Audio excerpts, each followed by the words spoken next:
Hello friends, welcome to your channel. आज बात करते हैं एमबीबीएस पीओ की। थर्ड शिफ्ट में मेरा एग्ज़ाम था 15 सितंबर को, जैसे आपको पता होगा। तो जो मेरी वीडियोस देखते हैं, अब हम बात करते हैं एनालिसिस की कि मैंने क्या क्या किया, क्या कैसे पेपर आया था, कैसे कैसे अटैम्प्ट करने चाहिए या क्या क्या था पेपर में। आज तो हम इंग्लिश की बात करते हैं। सबसे पहले फ्रेजल वर्ड आए थे कि हमें रिप्लेस करना था, ठीक है। उसके बाद एरर आए थे, jumble word in the sense आए थे कि जैसे ए बी सी था तो उनको हमने सही ऑर्डर में सीक्वेंस में रखना था, ठीक है। क्लोज टेस्ट बहुत ज़्यादा इजी था। आरसी जो थी वो ठीक थी, मॉडरेट थी, और मुझे 2 क्वेश्चन में कन्फ्यूजन थी तो वो मैंने अटैम्प्ट नहीं किए थे। तो ये मॉडरेट लेवल में बोलूँगी इंग्लिश का था, तो इसमें मेरे अटैम्प्ट रहे हैं 27, ठीक है। अगर मैं क्वांट्स की बात करती हूँ तो क्वांट्स में सिंप्लीफिकेशन सबसे पहले मैं आपको बता रही हूँ, जैसे जैसे मैंने अटैम्प्ट किया वैसे ही मैंने ऑर्डर रखा है, जैसे जैसे मैंने अटैम्प्ट किए क्वेश्चन, ठीक है। उसके बाद आ जाती है क्वांट्स में जो आ जाते हैं सिंप्लीफिकेशन। सबसे पहले मैंने अटैम्प्ट की ढूंढ के, ठीक है। देन मैंने की डीआई, क्योंकि मैं देख रही थी कि मिसिंग नंबर सीरीज हो, बट वो नहीं थी, रॉन्ग नंबर सीरीज थी, जिससे मुझे थोड़ा सा डर लगता है, टाइम ज़्यादा लग जाता है। तो इस वजह से मैंने इसको नहीं उठाया पहले। तो मैंने डीआई देखी थी, ठीक है। डीआई 2 थी, एक मैन्युफैक्चरिंग थी, एक पाई चार्ट वाली थी। पाई चार्ट वाली मतलब 1500 टोटल अमाउंट था, ABCD में उसको परसेंटेज दी हुई थी और उनको हमें स्प्लिट करना था एंड देन उसके क्वेश्चन सॉल्व करने थे, ठीक है। वो था ईजी था, मैं बोलूँगी। एक डीआई का क्वेश्चन मैंने छोड़ा है जो कि मुझे थोड़ा सा कैलकुलेटिव लगा था, टाइम टेकिंग लगा था, वो मैंने पहले छोड़ दिया था, ठीक है। उसके बाद आ जाती है अर्थमेटिक की बात। अर्थमेटिक के मैंने 3 क्वेश्चन अटैम्प्ट किए हैं। ट्रेन वाला किया था, पार्टनरशिप वाला किया था, और एक और किया था जो मुझे ध्यान में नहीं आ रहा वो क्या किया था। एंड उसके बाद रॉन्ग नंबर सीरीज़ मैंने जो है अटैम्प्ट किया है, उसमें से 2 से 3 क्वेश्चन मैंने अटैम्प्ट किए थे और उतने में ही मेरा टाइम ख़त्म हो गया था और मेरे टोटल अटैम्प्ट हुए थे 22, ठीक है।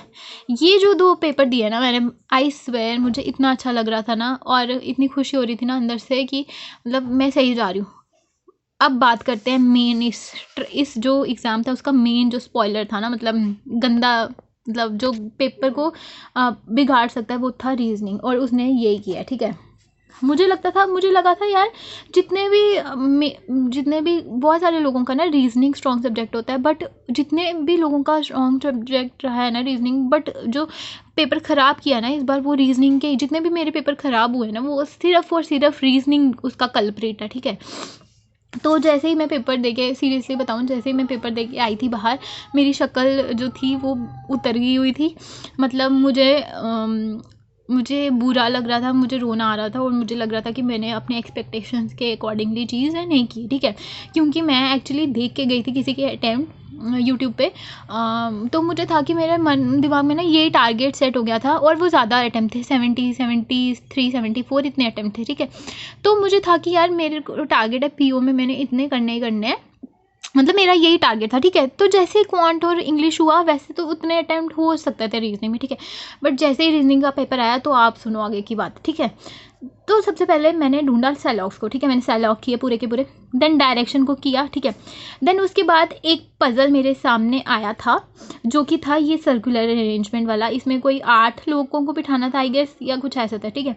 इसका ना मैंने थोड़े से इसके जो स्टेटमेंट थी, जो जो कंडीशन थी, वो मैंने लिखी, बट मुझे ना लगा इसमें बहुत टाइम लग जाएगा, मैंने छोड़ दिया, ठीक है। जैसे ही लिख के ख़त्म हुई मैं इसमें स्टेटमेंट्स, मैंने छोड़ दिया। मुझे लगा कि इसको टाइम देने से अच्छा मैं आगे कर लूँ कोई क्वेश्चन, ठीक है।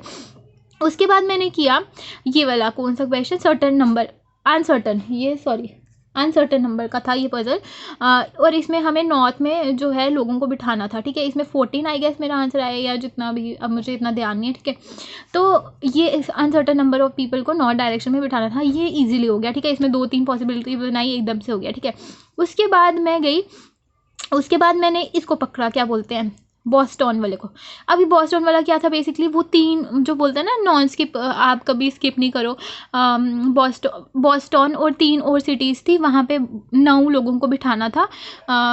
2 से ज़्यादा होने चाहिए और 4 से कम होने चाहिए, ठीक है। वो था एक पज़ल, और आई स्वेयर मतलब रीजनिंग ने इतना दिमाग ख़राब किया ना। और ये 3 पज़ल थी ना, ये जो 3 जो मैंने एंड में लिखी है, ये पजल्स जो थी ये दिमाग ख़राब करने वाली थी। एक तो टाइम चल रहा है, ऊपर से ये इतनी ट्रिकी थी, ठीक है। मैंने इसको छोड़ दिया था, आपको बताया ना मैंने। जैसे लिखा बॉस्टन वाला बना रही थी, 1 मिनट चले गया या 2 मिनट चले गए, नहीं बना, मतलब दिमाग में पता नहीं ट्रिकी था कुछ, पता नहीं टाइम को देके या क्या हुआ, मुझसे नहीं बना।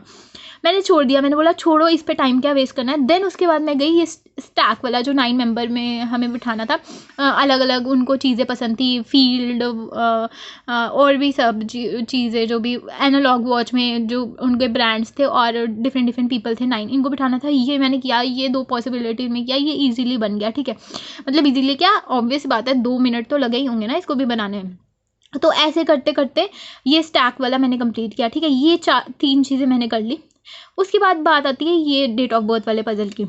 इतना छोटा सा 3 लाइनों का ये पजल दिया था एंड जो पजल की स्टेटमेंट थी, जो इसमें दिया था चीज़ें, वो इतनी कंफ्यूजिंग थी, इतनी ट्रिकी थी, मुझसे नहीं बना। मतलब अगर मैं बोलूँ टोटल में ये 3 पजल मुझसे नहीं बने तो नहीं बने। मैंने इतनी कोशिश की, इस पे तो मैं सर्कुलर अरेंजमेंट को देख के मैंने छोड़ दिया, मुझे लगा नहीं बनेगा, टाइम टेकिंग, इसको छोड़ दिया। इसको मैंने टाइम दिया और ये नहीं बना। और मेरा जब मेरे अटैम्प्ट थे वो इसमें टोटल अटैम्प्ट की मैं बात करूँ, टोटल अटैम्प्ट की बात करूँ तो मेरे ये हुए 16। और जब मैंने ये अटैम्प्ट देखे अपने, और मुझे लगा यार प्रिया ये पेपर गया, मतलब मुझे लगा ये सीरियसली, मुझे लगा ये पेपर भी गया प्रिया। आरआरबी पीओ का भी गया था, आईबीपीएस पीओ का भी गया। और मुझे नहीं पता सीरियसली, आई डोंट नो कि क्या होता है क्या नहीं होता, कैसा रिजल्ट आएगा, क्योंकि मुझे पता है कि जो भी हम एक्सपेक्ट करते हैं कभी कभी वो चीज़ें नहीं होती। आईबीपीएस क्लर्क का भी मैंने एक्सपेक्ट किया था, वो नहीं हुआ, ठीक है, क्योंकि उसमें मेरे अच्छे अटैम्प्ट होते हैं और इसमें तो ख़राब ही हुए हैं, तो इसका तो छोड़ ही दो। क्योंकि लास्ट टाइम 50 कट ऑफ क्या था, मैंने आपको के साथ अपना IBPS PO का स्कोर कार्ड भी शेयर किया था, बट इस बार अटैम्प्ट लोगों के बहुत हुए हैं दूसरी शिफ्ट में, ठीक है। और मेरे टोटल अटैम्प्ट रहे हैं, खाली टोटल अटैम्प्ट रहे हैं, मेरे टोटल अटैम्प्ट रहे हैं 65, ठीक है। मुझे पता है कि मैंने बहुत ज़्यादा एक्यूरेसी के साथ चीज़ों को किया है, ठीक है। मुझे नहीं पता कितना कट ऑफ जाएगा कितना नहीं जाएगा, बट मुझे ये पता है कि मेंस के लिए प्रिपेयर करना स्टार्ट कर दो, क्योंकि मैंने फिर आके मैंने बहुत सारे लोगों को देखा और सच में थर्ड वाली शिफ्ट में रीजनिंग सबको मॉडरेट लगी। मतलब कौन तो होता ही मॉडरेट है ना, बोलूँ कौन मॉडरेट था, ठीक है, बट अगर मैं बोलूँ रीजनिंग भी यार मॉडरेट से भी हाई लेवल की थी, मतलब ट्रिकी थी। और पता नहीं कौन से लोगों ने बहुत बहुत क्वेश्चंस बनाए होंगे थर्ड शिफ्ट में, बट मुझे तो बहुत ज़्यादा ट्रिकी लगी और मुझसे 3 पजल नहीं बन पाए, ठीक है। तो ये थोड़ा सा डिसअपॉइंटिंग था। और मैं बाहर आके अपने था, जैसे ही मैं बाहर निकली तो मैं यही सोच रही थी, वाहे गुरु यार ऐसा मेरे साथ ही क्यों, मतलब ऐसा भी नहीं है कि मेहनत नहीं की थी, ऐसा भी नहीं है कि पढ़े नहीं थे, बट फिर भी मेरे 65 अटैम्प्ट क्यों नहीं हुए, क्योंकि मैंने ना अपने माइंड में एक जो है फिगर बना के रखी थी कि मैंने जो है इतने अटैम्प्ट करने ही करने हैं, बट नहीं हुआ।